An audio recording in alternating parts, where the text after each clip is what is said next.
So guys, इसके first part में आप लोगों ने देखा कि मैं और छोटल कुछ डिफरेंट लुक क्रिएट करने की कोशिश कर रहे हैं। अभी तक हम सक्सेस हुए नहीं हैं, हम दोनों मेकअप ही कर रहे हैं, कहीं कुछ कर रहे हैं कि हमारा ये शूट जो है ये पॉसिबल हो पाए, जो भी हम क्रिएट करने की कोशिश कर रहे हैं। तो छोटल का लिप शेड मैंने चेंज करा दिया था, मैंने आपको लास्ट पार्ट में भी बताया। इसी के साथ में हमारे मेकअप में कहीं भी ये इंक्लूड नहीं था कि हम आई मेकअप भी करेंगे, क्योंकि हम जो भी लुक क्रिएट कर रहे हैं उसमें हमने ये ज़रूर मतलब सोचा था कि हम बहुत मिनिमल मेकअप ही करेंगे। बट पता नहीं छोटल के दिमाग में कहाँ से आया कि नहीं भाई मैं तो ये भी लगाऊंगी वो भी लगाऊंगी, तो करने लगी। यहाँ छोटल का मेकअप चल रहा था, ऑलमोस्ट हो चुका था, उसके हेयर डू बाकी थे। वहाँ दूसरी जगह मेरा मेकअप ऑलरेडी मैंने कंप्लीट कर लिया, मेरा ब्लशर कंप्लीट हो गया, मेरा लिप शेड भी हो गया, मेरे भी हेयर डू बाकी बचे थे। बाकी ये मेरी क्लोथ्स जो मुझे कपड़े थे जो मुझे आज पहनने थे, तो मैं आपको पहन के बताती हूँ। मैंने ये ऑलरेडी पहन लिया जैसा ये मुझे पहनना था, मतलब मैंने आपको पहले भी बताया उल्टे पल्ले का।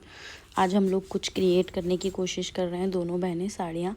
तो मैंने बहुत ट्राई किया गाइज़, मैं उसमें बहुत टाइम दे भी चुकी थी, बट जैसा मैं एक्सपेक्ट कर रही थी वैसा मुझसे नहीं बैठ पाया ये। बिकॉज़ मुझे नॉर्मल साड़ी भी नहीं पहनना आती और छोटल को भी नहीं, तो हमसे जो बन पा रहा था हम दोनों, हमने लास्ट में ये सोचा कि जैसा हो रहा है हम वैसा कर लेते हैं। तो ऊट पटांग मुझसे जैसा हुआ मैंने वैसा कर लिया।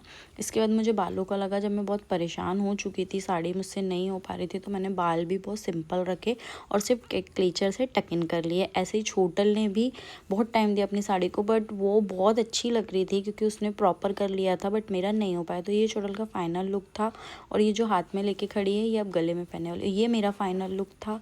और ये जैसा मैं एक्सपेक्ट करी थी वैसा हुआ नहीं। ओके बाय गाइज, मिलते हैं नेक्स्ट।